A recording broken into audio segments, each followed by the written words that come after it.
इंसानों को गुलाम बनाकर तो हजारों बादशाह बने, लेकिन मैं ऐसे शख्स की बात करने जा रहा हूं जिन्होंने गुलामों को इंसान बनाया।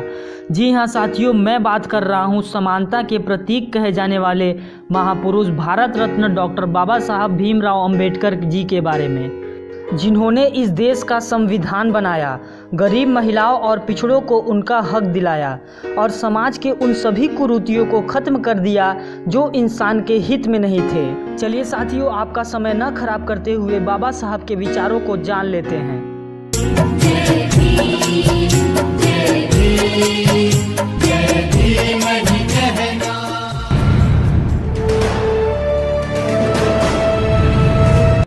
यदि मुझे लगेगा कि संविधान का दुरुपयोग हो रहा है तो सबसे पहले मैं इस संविधान को ही जलाऊंगा। मैं उसी धर्म को मानता हूं जो हमें स्वतंत्रता, समानता और आपस में भाईचारा से रहना सिखाता है। हम सबसे पहले और अंत में भारतीय हैं। जीवन लंबा नहीं बल्कि बड़ा और महान होना चाहिए। एक इतिहास लिखने वाला इतिहासकार सटीक, निष्पक्ष और ईमानदार होना चाहिए। मानव के बुद्धि का विकास मानव के अस्तित्व का अंतिम लक्ष्य होना चाहिए। शिक्षित बने, संघर्ष करें और संगठित रहें। जो कौम अपना इतिहास तक नहीं जानती है, वे कौम अपना इतिहास भी नहीं बना सकती है। कौन सा समाज कितना तरक्की कर चुका है, इसको जानने के लिए उस समाज के महिलाओं की डिग्री देख लें। भाग्य में विश्वास रखने के बजाय अपने शक्ति और कर्म में विश्वास रखना चाहिए। हिंदू धर्म के कारण विवेक और स्वतंत्र सोच के विकास के लिए कोई गुंजाइश नहीं है। समानता एक कल्पना हो सकता है, लेकिन इसे गवर्निंग सिद्धांत के रूप से स्वीकार करना जरूरी है। एक महान व्यक्ति एक प्रतिष्ठावान व्यक्ति से हमेशा इस तरह अलग रहता है कि वह किसी भी समाज का सेवक बनने को तैयार रहता है। इंसान का जीवन स्वतंत्र है। इंसान समाज के विकास के लिए नहीं, अपितु स्वयं के विकास के लिए भी पैदा हुआ है। जब तक आप सामाजिक रूप से स्वतंत्र नहीं हैं, कानून जो भी आपको स्वतंत्रता देता है वह आपके लिए बेईमानी है। उदासीनता एक ऐसे किस्म की बीमारी है जो किसी को प्रभावित कर सकती है। कानून और व्यवस्था राजनीतिक शरीर की वो दवा है जो राजनीतिक शरीर के बीमार होने पर वह दवा जरूर देना चाहिए। शिक्षा का अधिकार जितना पुरुषों का है उतना ही अधिकार महिलाओं का भी है।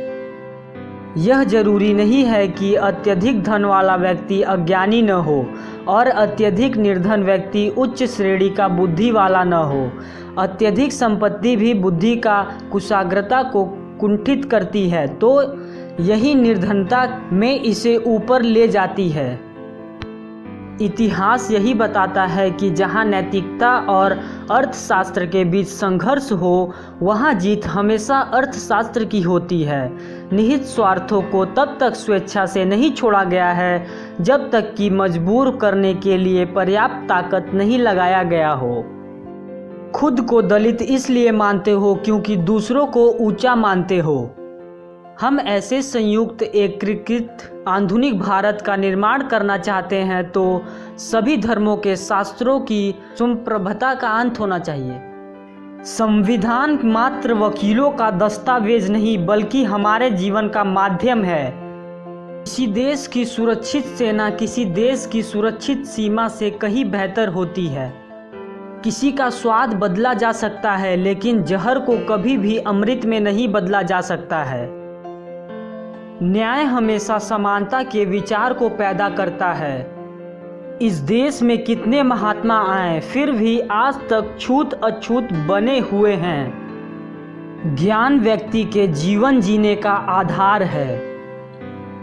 आप जो कुछ भी अपने महान प्रयासों के जरिए प्राप्त करते हैं, उससे बढ़कर इस दुनिया में आपके लिए कुछ नहीं है। समाज में अनपढ़ लोग हैं, ये हमारे समाज की समस्या नहीं है। लेकिन जब समाज के पढ़े लिखे लोग भी गलत बातों का समर्थन करने लगते हैं और गलत को सही दिखाने के लिए अपनी बुद्धि का उपयोग करते हैं, यही हमारे समाज की समस्या है। अगर वीडियो पसंद आया हो तो वीडियो को लाइक करिए, कमेंट करिए और शेयर करिए। अगर वीडियो ना पसंद आया हो तो वीडियो को डिसलाइक करके हमारी कमियां बताइए, ताकि हम अपनी कमियां दूर कर सकें। उससे पहले हमारे चैनल को सब्सक्राइब करके बेल आइकन को प्रेस कर लीजिए। चलिए दोस्तों, आज के लिए इतना ही। जय भीम, जय भारत।